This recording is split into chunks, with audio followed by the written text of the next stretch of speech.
Shalom, this is Levi Shore. Welcome back to Swing Torah. So we're doing Parsha Lecha. We're finally going to learn about Avraham Avinu, Abraham. And it's an interesting thing. So when did Abraham actually make the covenant with Hashem? When did Abraham make the covenant with God? And when did Hashem actually promise that the Jewish people, that Abraham's children, would inherit the land of Israel? So in the Jewish, in the Hebrew calendar, meaning it's a count from the Maaseh Bereshit, a count from creation. So right now we're in 5782. But in the year 1948 of the Hebrew calendar, that's when Abraham was born.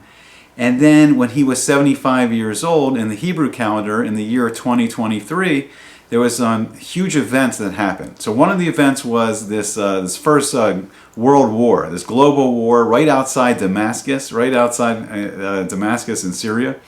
And it was the war of the 4 kings against the 5 kings.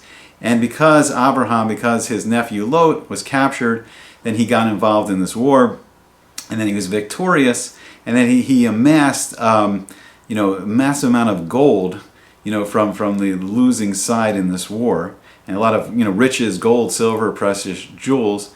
And that same year is when Hashem made the bris bein hamasarim, when he actually made the covenant with Avraham, and he promised that the Jewish people would inherit the land. So we'll look in the Midrashim. We're going to get some help today from this incredible sefer from Rabbi Moshe Weissman. The Midrash says on the Parsha, and let's see some of these incredible Midrashim. So it says after Avram, because he was called Avram, Abraham. I don't know how you translate in English. So Avram at the time before Hashem added the hey onto his name to become Avraham. So after Avram had won the battle against the 4 kings, he was seized by fear. He worried, I killed human beings in war. Could it be that there were some righteous ones among them? Do not fear, Hashem consoled him. You pluck the thorns from the field. Avram was still not at ease. Is it possible that my portion in the world to come, in Olam Haba, has already been consumed in this world? After having been miraculously saved from Nimrod's furnace, I was now victorious over an army of 4 mighty kings. Could it be that I will thereafter receive no further reward in Olam Haba? So Hashem reassured him. He said, despite the miracles you experienced, I subtracted nothing from your future reward. You deserved all the miracles I performed for you, since you did not undertake any of your actions for yourself, but solely for my sake. Therefore, your full reward is preserved for Olam Haba. So may I put a request to you, asked Avraham. So ask whatever you wish, Hashem replied. Whatever you will give me, said Avraham, will be worthless in my eyes, since I am barren and have no children. The reason for Avraham's strong desire to have children was that he wished to raise a nation to serve Hashem. Who will take my place after I die, he asked. Will it be Lot, who wishes to become my heir? Or is it to be my excellent student, Eliezer, who teaches my Torah to others? Neither of these will inherit you, Hashem promised him. Your own son will take your place. So, Master of the universe, Ribbono Shalom, Avraham objected. I have seen in the stars that I'm unable to have a son. He said, forget about your astrology, Hashem told Avraham. Your fate is above the predictions of the stars. The Jewish nation is not subjected to mazel, meaning natural destiny. So then Hashem promises Avraham that the inheritance of Eretz Yisrael, the land of Israel, will be for his children. So having predicted to Avraham the birth of a son, Hashem now also promised him that his descendants would inherit Eretz Yisrael, the land of Israel.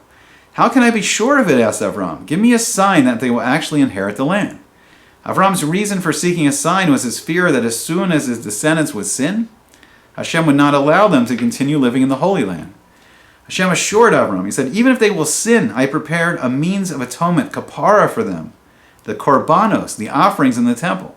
Hashem then demonstrated to Avraham the nature of the future korbanos by telling him to prepare 3 bulls, 3 goats, 3 rams, a dove, and a turtle dove, representing the various offerings. Hashem commanded Avraham to cut the animals into parts except for 1 bird, symbolizing the halacha that only the ola sacrifice of a bird is cut, but not the chatas offering. So then Hashem revealed to Avraham a vision of the distant future. A heavy sleep fell upon Avraham, during which he perceived his children enslaved in the Egyptian exile. I will redeem them from Egypt, the Egyptian exile, and also punish their tormentors, Hashem announced. The vision continued. Avraham saw his children led away from their land to be taken to 4 different exiles. First, Bavel, the Babylonian exile. Then the Median Persian exile in Iran, modern-day Iran. Then the Greek exile, and finally the Roman exile. You should know, Hashem told him, that just as I punished their Egyptian adversaries, so will I judge all the tormentors of the Jewish people. You should know that just as I dispersed them, so I will gather them in. You should know that just as I enslaved them, so will I redeem them. Hashem then explained to Avraham, instead of banishing them from their land to atone for their sins, I have another alternative. Avraham visioned a new picture, blazing furnace of Gehenna. Instead of punishment in this world, Hashem explained to him, it will be possible to be cleansed from Avera by the fire of Gehenna in Olam Haba. Now Avraham chose. Which of the 2 do you want your children to experience if they do an Avera, Chas v'Shalom, Gehenna or exile? The choice was agonizing for Avraham. On the one hand, he knew the tribulations in the transitory world are easier to bear than the suffering of Gehenna. Yet how could he request exile for his children, uncertain that they would survive it? Perhaps they would assimilate among the nations and disappear altogether.